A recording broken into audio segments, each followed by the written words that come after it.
Moving on to number 14, business items, review Yuba City financial condition analysis and unmet fiscal needs by outside independent fiscal consultant Russ Branson Consulting.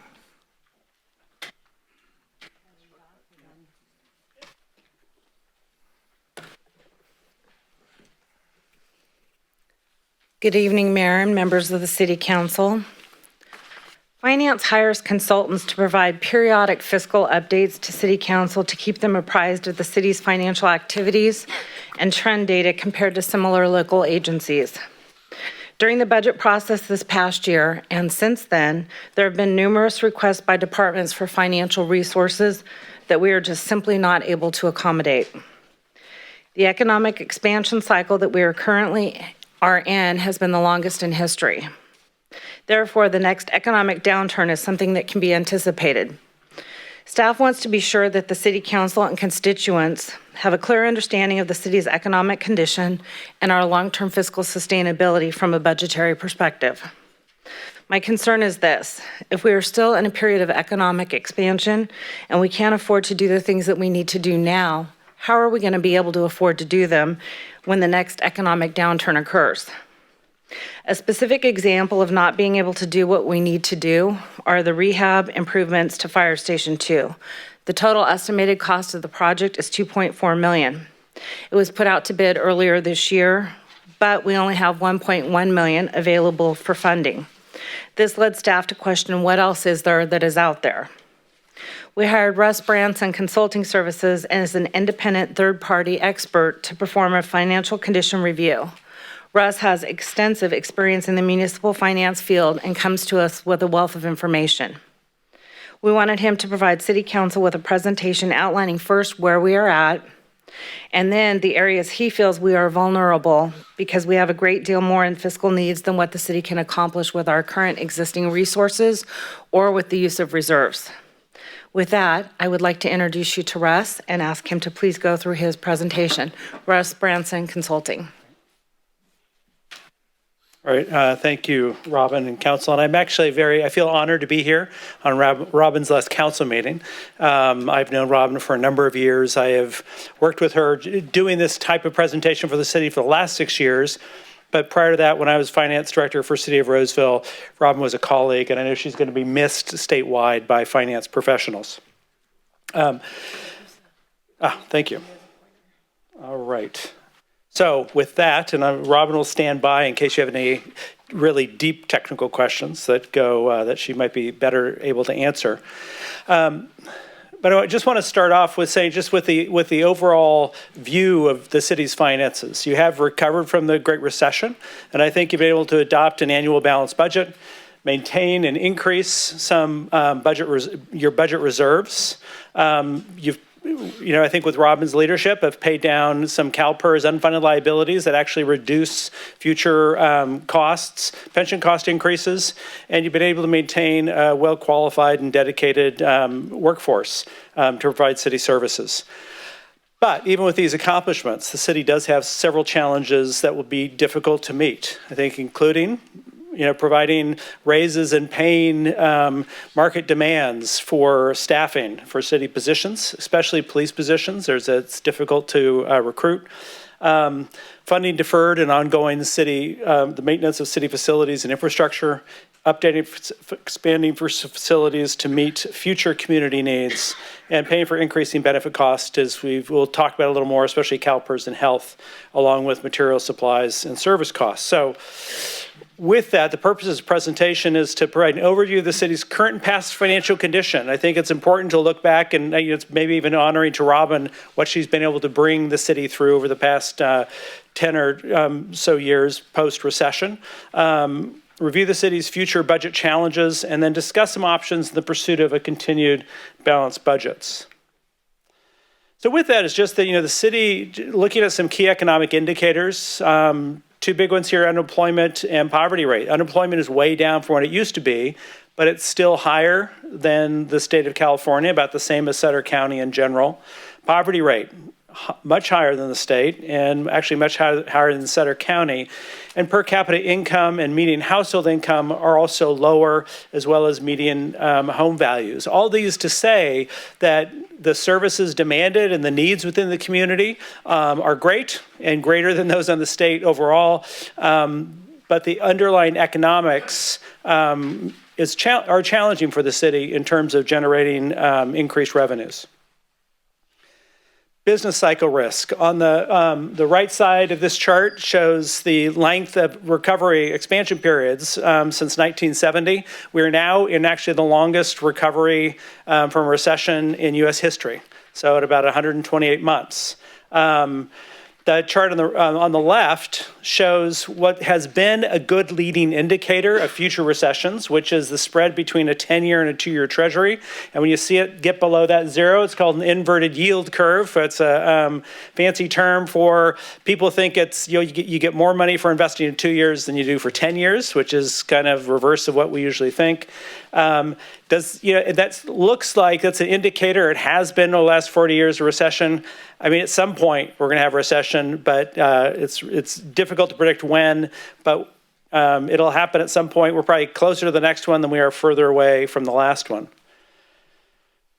So one of the ways that cities grow is through new development, and the city did well during the last recession, but since the last recession has really struggled to get back to growth and has been very kind of languid on residential dwelling unit growth, and residential dwelling units typically push housing prices, that growth in that need for more retail and things of that nature that just haven't happened for the city.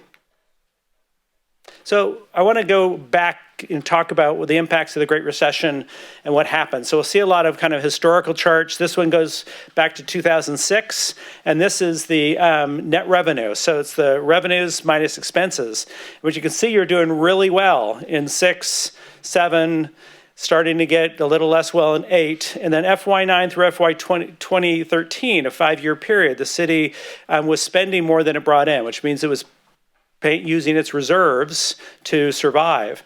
The recovery started in FY14, and since that time, the city has done pretty well in terms of having more revenue than expenses. At the same time, been able to bring back its reserves and invest in capital during that time as well. So talking about fund balance history, one, you can see that, and there's the different colors, and you have to forgive, there's a change in accounting principles and what things were called, and so things are just kind of organized differently from fiscal year 10 to 11. But if you look at the light purple and then the darker purple right at the bottom, that is the unassigned fund balance. It's the monies that you have year to year that you can spend in any way. They're not assigned, they're not committed, they're not unspendable, meaning that you have a definite commitment for something else.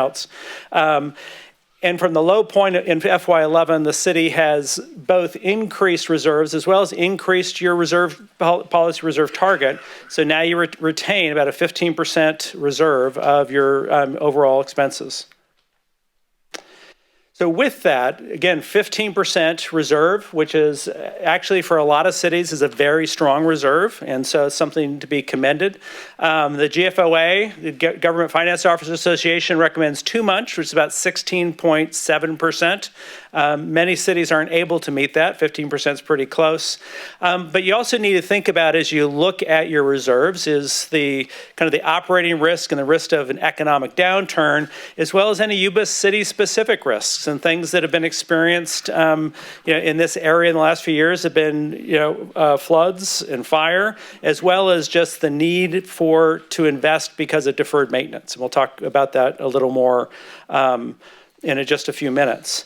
But beyond, anytime you've had money beyond the 15%, that's gone to either a pension stabilization fund, which is the fund that's been used to buy down unfunded liabilities, or capital improvement projects in the city. So the reserves available to spend, actually those have decreased in the last few years. while your unassigned has increased, your committed has decreased. I mean, you've committed money, you've been spending that down. So it's not a bad thing.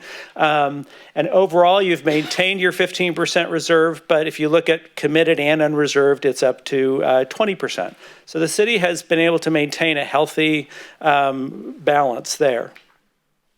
So now let's look at the general fund revenues and expenses over time.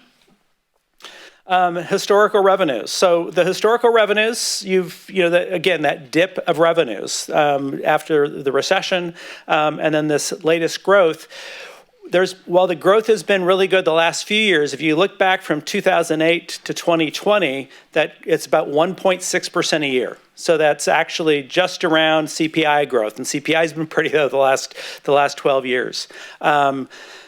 So that, and sometimes we get stuck in, here, look at this, it's fancy. We get stuck in, I don't know how to control this light, there we go. We get stuck in looking at this growth here and forget that we're recovering from this, that dip a few years before. So property tax changes. Again, property taxes have not really grown until the last few years. I mean, they've, in terms of growing beyond your FY08 max. And overall, over the last 12 years, they've only grown about 1% a year, although it's been, again, a little faster the last few years, but just on a 12-year annual growth basis. At the same time, during this period where you've had a total 13.2% growth in property tax, you've had a 7.2% increase in population and a 17.4% increase in CPI. So the demands just based on new population and the cost of everything that you're having to purchase, including labor, has gone up. Sales tax revenues did not fall as fast or as long. Sales tax tends to be a little more volatile, as you can see here, and it falls quicker, recovers a little faster. And what I show here on the purple line, and this has been very much a up and down, but this shows the percentage of sales tax as it relates to property tax. Property tax tends to be a more stable revenue source. Again, sales tax up and down. And what you can see is, as compared with 2008-9, you're actually higher, even though it's been up and down during that period. But you do have a little more reliance on sales tax as it relates to property tax. So your balance is a little more volatile. General fund expenses. This is one of the areas that the city has done a good job in terms of managing and how it's managed through the recession and after the recovery. Is to keep expenses down. But and we'll talk about this a little, which what you can see is one of the issues has been this red bar up here, which is your capital, right? So very little capital funding built into the budget. The capital funding has been when you have money left over to kind of off budget to program that. And like most cities, personnel expenses are the greatest expenditures in materials and supplies and services. And you can see through a combination of keeping pay down and as well as, there were furloughs and then positions weren't being hired, that the city has, while the costs have grown, the city has done a really commendable job of maintaining expenses in order to get to a balanced budget. But salaries have been fairly stagnant within the city. So where's the growth been? So over this period since FY08, you've had the biggest growth just as a percentage of growth on health and benefits. Those have grown a lot. PERS has grown, not as much as it's going to grow, but it's grown at a healthy pace. Materials and supplies have grown a little over CPI, but salaries have been kept at 1.3% a year. So salaries, as I said, they're your biggest expense, and the city has done a good job of maintaining that at a low basis, but it creates pressures in other places. So overall, if you look back the last 12 years, expenses and revenues have grown at the same pace, and I've seen a lot of cities where that's not the case. So the city has done a really good job. You have very little control of your revenues, and you've done a good job of controlling your expenses. So let's take a city budget future. Each year, the the city finance director, which has been Robin, and I expect this will continue on with Spencer, provides a 5-year budget forecast. So it tends to look at what's a realistic view of the next 5 years based on what we know now, and the major assumptions of revenues and expenses. On the revenue side, that 5-year forecast is looking at growth of about 2.9% a year. So it's higher than this 12-year average, but it's more consistent with the recent past, and probably a little conservative if you look just at the recent past, but can account for the fact that you may see some slowdown just in the overall economy. Expenses are also going to grow at about the same rate. Right. So, but what's pushing the expenses is going to be primarily the PERS costs. Where again, they're a little less, but they're still growing faster than salaries. And the budget forecast doesn't show the impact of different assumptions. It doesn't have like hey, in the next 5 years, we're going to be in recession, here's what's going to happen. But I think that's definitely consistently in your staff's mind and looking at their budget future. So as it relates to pension costs, we talked about the impact it's going to have on the budget, even with what's already been done to limit growth, is you're going to see significant growth on your on the safety side, going from 42.6% of salary in 2019 to 62.6% by 2026. A little less growth, a little flatter on the miscellaneous side. But overall, by FY25, you expect an additional $1.8 million a year in additional PERS costs than you have today. And that $6.4 million is just adding up each year. Just says you need $6.4 million of additional growth just to pay for the additional pension costs. So the city's actually, because of actions taken, is not seeing as much pressure from PERS, but the pressure is still there, and it's something you have to be consistently aware of. So the baseline budget forecast and what's actually in your budget book is something like this, which says that over the next 5 years, the city expects that the blue bar, the net revenues, to be positive, getting very little positive in those years by 22 and 23, but growing in 24, 25. And then the black line shows what it would take to maintain a 15% fund balance, and so that the area above the fund balance would be in from the past practice would be put to capital and pension reserve. And what it doesn't account for, and this is an important thing, you currently have a SAFER grant, which funds 9 grant-funded fire positions. That goes away at the end of 2023, and the city has a choice at that point to continue those on or to let them go, or to do something to account for that. And that's an extra $1 million a year that's not included. So I took the liberty of taking Robin's forecast and changing one key assumption. It said, in her forecast, she assumes an average 2% per year salary growth. And that would be for step increases and, if you added staff or giving cost of living adjustments. So I said, well, what if that went from 2% to 3%? So again, it's the biggest part of your budget. So it's going to have any increase going to have the biggest impact. But just that impact puts you in a negative position starting FY22, and it created a situation where you wouldn't be able to meet your 15% targeted fund balance reserve if you cut nothing else, right? Just if you just let that and go and funded any difference from reserves. So really, this is just to say that your financial future is dependent largely upon decisions made by council, and that it's going to be difficult without increased revenue to probably meet the kind of needs and demands you'd like to for your workforce. In addition, the city's ability to fund capital. We've talked about the program has been, right, take monies left over to fund capital. So you have FY20's capital funded, but nothing beyond that. And beyond that, there's several $1 million of funding that's included in the city's adopted capital improvement plan.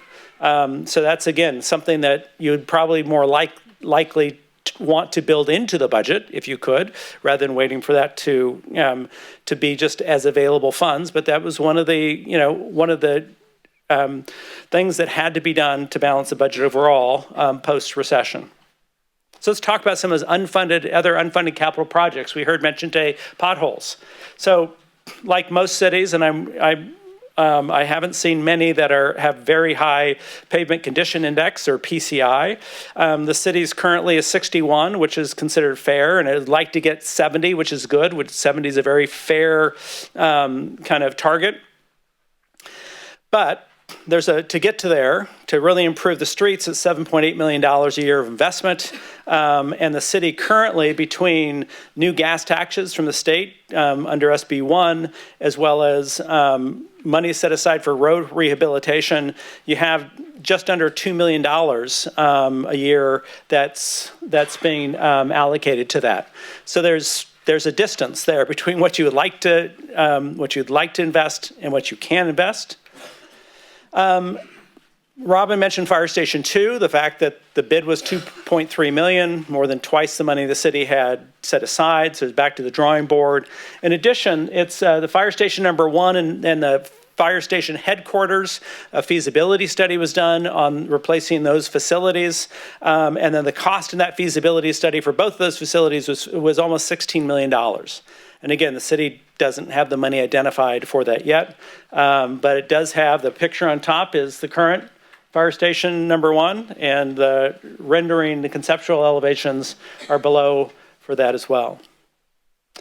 And other identified needs. So what other things are out there? And these came from department heads on various departments, community center, Highway 9920 interchange, Bridge Street expansion, which that's a little picture of the Bridge Street elevations. Increased contribution to vehicle replacement fund, and a minimum of $350,000 a year more needs to be included there, so you have money to replace vehicles when they're needed. Increased contributions to your technology fund, and as we all know, we're more and more driven by technology. And I remember in the city of Roseville, I'd hear the older police officers complain that the younger police officers get in their car if the computer is down. They say, well, how can we do our policing, right? Everyone is becoming more and more reliant on technology. And you see a lot of things there with both for police, general phone systems, and then just HVAC systems and other things that they're great when they work. When they break down, they cost a lot of money, and hopefully you have some money saved up to be able to replace those. And then ongoing maintenance. The city has a significant investment in facilities throughout the city.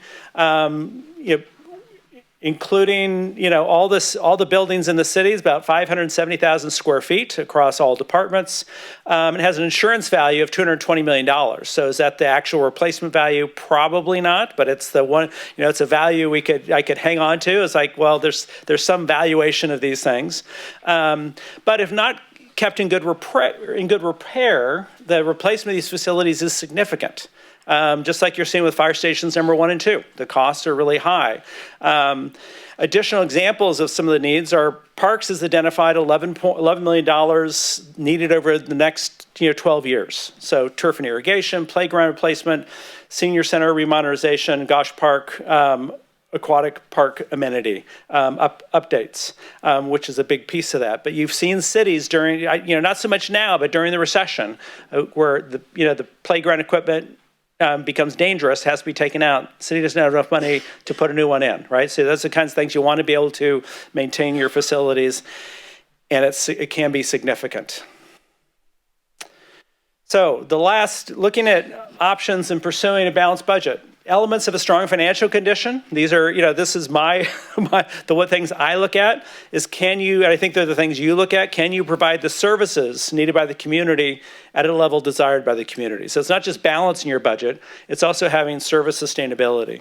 To maintain investments in your city buildings, parks, infrastructure, technology, and equipment. You want to be able to both attract and retain high quality staff.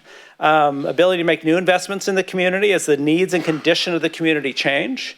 ability to address unfunded pension liabilities, which you've been pretty good at, and willingness to engage the community in a dialogue about city services and needs, reduce services that can't be afforded, or is the community interested in providing some kind of option to increase taxes if they want to, need to maintain or expand services in city investments? And those things can be divisive, but you are seeing those in cities that I thought would never happen. Roseville being one. I thought there's no way Roseville would ever have a additional sales tax, and about a year ago or 2 years ago they got that in.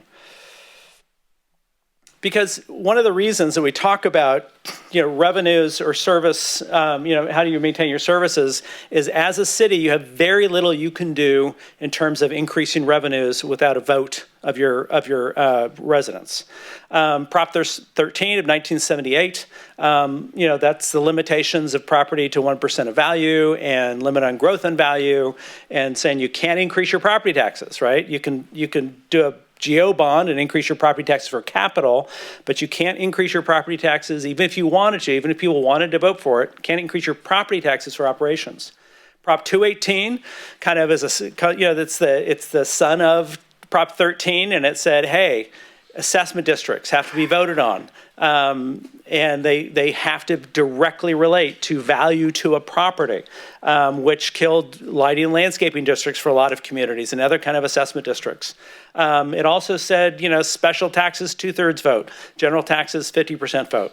And then Prop 26 of 2010 restricted the government's ability to actually charge, to get extra money through fees and charges, and saying, look, if you have a fee for service, it can't exceed the reasonable cost of providing that service. And so if you go above, voters have to approve it. It's a tax at that point. So options to balance the budget. I think, what the city's been doing is the status quo, right? Is the city's been maintaining the budget. You've limited spending in materials, supplies, and services. You kept salary cost of living adjustments low. You've funded what you can for deferred facility and infrastructure maintenance. And you've funded what you can for annual CIP programs, right? So I think the city has done a really good job of living within your means. But a fully funded budget that could focus on, providing salaries, making sure salaries are at market levels, fully funding capital needs, fully funding streets and roads maintenance to raise that PCI level, needs expanded revenue. And you get revenue through two places. One is you expand your revenue base, so you're able to get growth in development that increases property taxes, and people who then, move here spend more and you get more sales taxes, or with that, or in combination with that, potentially ask voters to increase tax base through an add-on sales tax, a parcel tax, or something else. These are all political decisions, and I'm not suggesting, what your politics on this should be, but just suggesting that these are really you have two ways of doing this: control costs or increase revenues. Revenues have not been naturally increasing enough to keep up with all your expenses, and so it's just something else to look at. And with that, I'd be happy to entertain questions, and I think Robin is here to stand by to help out as well. Through the mayor, can you go back to slide 22? Yes. Just want to make sure I understand this slide. If nothing else changed and the salary inflation stayed at the 2%, it would be after fiscal year 2022 that we would end up in the declining state that you're representing there. Right, and this says if nothing else changes, meaning the revenues don't increase beyond what's already assumed, and you increase your salaries from 2 to 3%. So there's a growth beyond the growth factor. Yeah, starting in 2022, you'd have a difficulty maintaining your positive net revenue. Thank you. And again, that's just for assumptions, right?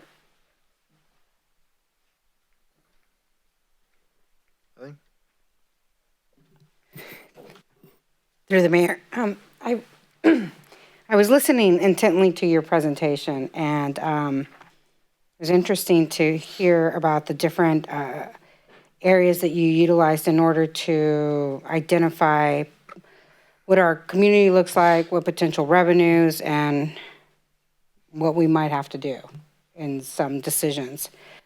When you presented the key indicators, it looked, I didn't catch which slide, but you're going through it.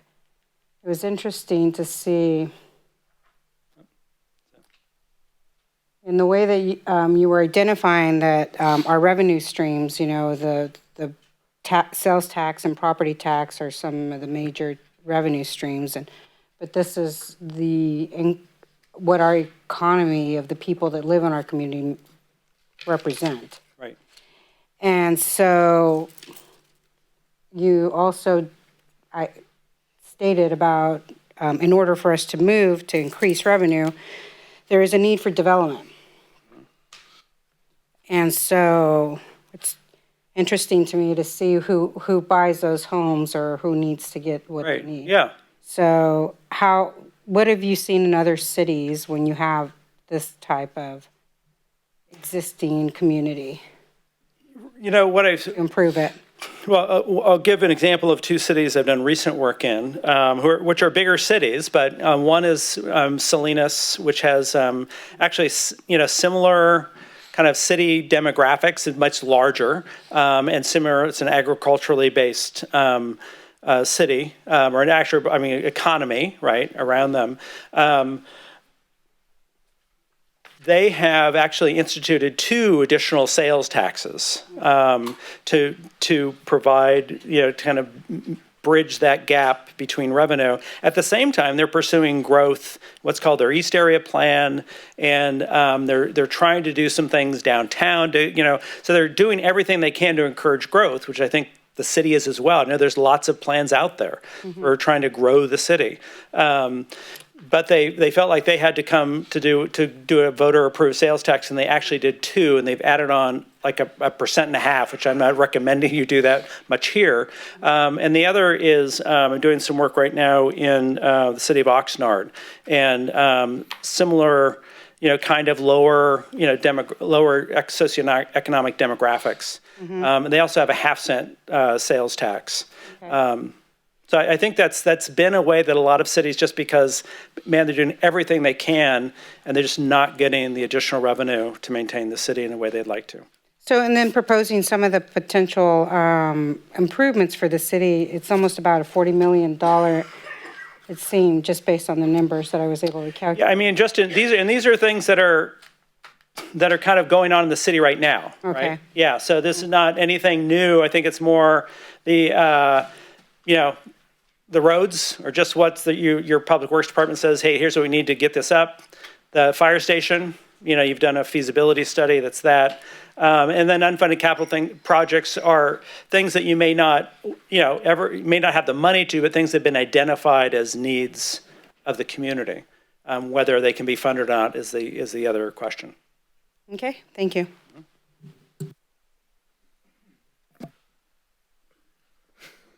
Anything? Sure. I'll keep it real short through the mayor. Thank you for your presentation. And the first thing I want to say is to Robin, you and your team, it's very evident of what you've done over your tenure here, how you pulled us through the recession. And I will say, speaking as one council member, I think this council is probably more engaged than any other in the whole budgetary process and really understanding, because this isn't a one-item fix. We see the needs that are there, and where we haven't met those needs is because there hasn't been the growth and development in retail, in restaurants, all these things over the past 10 years that would drive the revenue stream that's needed to meet the needs, as it was referred to earlier. Stephanie's still here with the potholes. There's a big need, and we've been trying to fix it with a stagnant budget. And I just want to say thank you, and we are looking at it and on top of it. And recession is coming. The inverted yield curve is only one indicator, but it will get here at some point, but we just don't know when it's coming, and we need to be prepared. And I just want to say thank you. You're welcome. Finance staff certainly appreciates the budget subcommittee. I know that you're fully aware of the requests and the needs out there, but seeing it all in one presentation kind of laid out, is a tad bit daunting, and it's important to be aware, though, of what the departments really would be their asks if they could, if we had the ability to fund it. Thank you. All right, thank you, Robin. Thank you, Russ, for everything. It is, hats off to city staff, especially no small part to that lady standing to your left there, Russ. But we've done a very good job keeping our expenses within our revenue. It's just that, the challenge in the moving forward is the revenue coming in doesn't cover, it doesn't quite give us this Yuba City we want to have.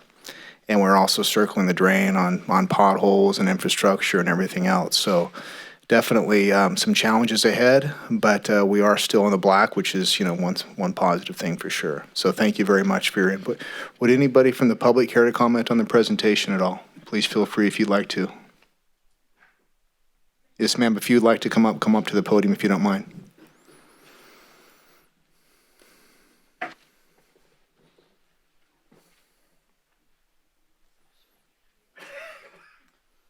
Hello, my name is Dina and I'm a resident. I just have a question about the unassigned category. Do those funds generally go to a certain place or? Excuse me. In accordance with City Council's budget policy, finance always makes sure that those equal 15% at the end of every fiscal year per our budget policy. So that's our unassigned fund balance. They don't really go anywhere. They stay in the general fund to help ensure that we can manage our cash flow, because our property taxes, for example, we don't get our first payment until January of every year. And then in May is the second installment. So we need that reserve to tide us over from a cash flow standpoint. That said, any excess is what we have historically divided. It was first initially always went to the CIP to fund capital infrastructure projects the following year.